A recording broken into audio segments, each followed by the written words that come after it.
આખી મહાભારતમાં જેની પર સૌથી વધારે ઘા થયા હતા, કુરુસેનાનું કોઈ યોદ્ધા એવું નહોતું જેણે એની પર ઘા નહોતો કર્યો. અતિ ક્રૂરતાથી, અતિશય ક્રૂરતા અભિમન્યુની હત્યા થઈ. એવું કહેવાય છે પાંડવો શ્રી કૃષ્ણની સાથે અભિમન્યુના અંગને શોધવા માટે જવું પડ્યું હતું. અંગ વિખેરાયેલા હતા. સમેટીને અંગને લાવીને અગ્નિ સંસ્કારની તૈયારી હતી. કરુણ દ્રશ્ય. બધાના જ મુખારબિંદુ પર કરુણતા હતી. કૃષ્ણ ગંભીર ને શાંત. બધા જ શોકમાં હતા. કૃષ્ણ શાંત, શોક નહોતો દેખાતો. ભીમે પૂછ્યું, કેશવ, માન્યું હું તમને ઓળખું છું, તમે કોણ છો?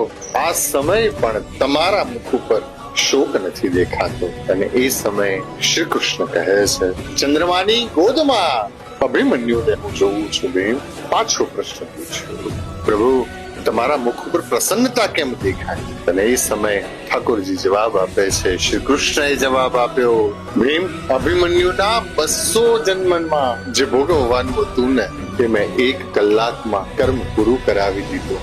200 જન્મમાં જે ભોગવવાનું હતું તે 1 જન્મમાં પૂરું કરાવ્યું.